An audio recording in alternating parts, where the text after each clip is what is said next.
Alright, this case is going to be Waters versus Min Limited, and this case is about unconscionable contracts and how they can be voided or things like that. So in this case, there's a lady, Gail A. Waters, and she was injured in an accident when she was 12 years old. And when she was 18 years old, she had a negotiation with the company, and the company agreed to give her annuity. So like kind of like a dividend type of thing, right? So you get paid every year like that. So you hold this and you keep getting like an interest payment for a set amount of years. So this lady, when she's at 21 years old, she meets a guy named Thomas Buchermin. Yeah, that's probably where the Min Limited comes from. Anyways, so this guy is not a good guy. He introduces her to drugs and introduces her to Min Ltd. And what happens here is there's a partnership between David and Robert DeVito and Michael D. Steamer, that I will refer to them as the defendants from here on onwards. And and he kind of made the deal between her and the company to sell the annuity contract. So the annuity contract was sold for $50,000. The cash price, which is the price like anyone in the market would pay, was $189,000. And if you would hold this contract for the entire period of time, you would make $694. Sheesh, that's a lot of money. Anyways, so I can already tell she got scammed, and this was just signed on the hood of a car in the parking lot. There wasn't like a real business meeting or something like that. And so what happens is the lady goes to court and says, rescind the contract, it was unconscionable, I was pressured or something. So the court said, yeah, this is unconscionable contract, we're gonna remove this. And the defendants appealed. So let's look at what happened right here.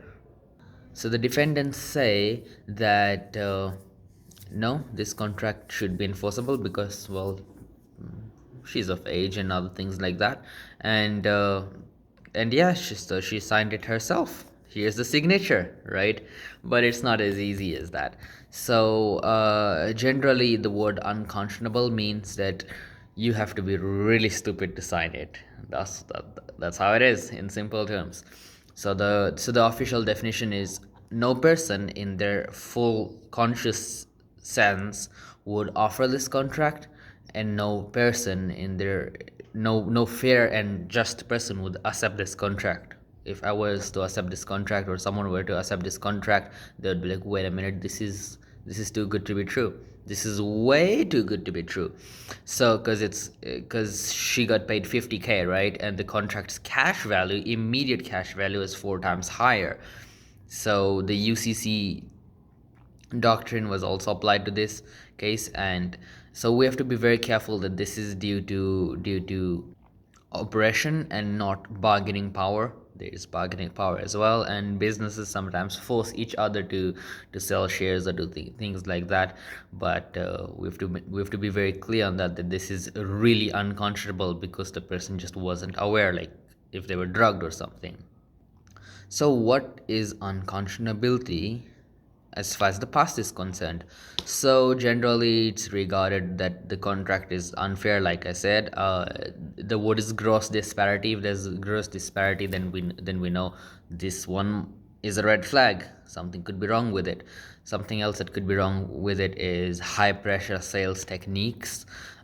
These and coercion and things like that. And yeah, so if someone's drunk, you can't like have them be like, hey, sign this, and tomorrow hey, your house is mine. That doesn't really happen like that. So an undue influence is also a thing, because this guy is the boyfriend, right? So there's a high chance when something like this happens, the boyfriend can be, hey, just sign, just sign, just sign, or like, I'll leave you if you don't sign. This is my company. You should help me, or like something like that, something along the lines. You get it. So when there's undue influence, that's also a red flag for unconscionability. Is someone can be forced to sign contracts that they would otherwise not sign. So the judge wasn't stupid. He knew, oh, this is clearly wrong because the value the woman was paid is really low. So this checks off all of the red flags. So like this case is pretty easy, but there's a lot of good takes to take from this. Is that well, drugs can ruin your life, and bad people can ruin your life, and in pressure people make these types of contracts.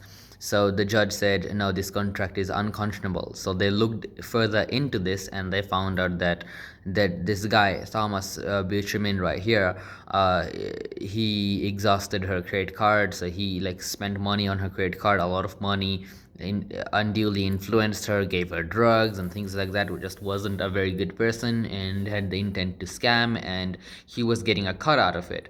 So she only actually received 18K for it. The rest of the money went to Mr. Thomas, and here and there. And yeah, this was a very like a very clearly losing contract for her, and the defendants were in the hot soup with the judge's orders. So yeah, that's today's case, and yeah, now you know how a contract is unconscionable.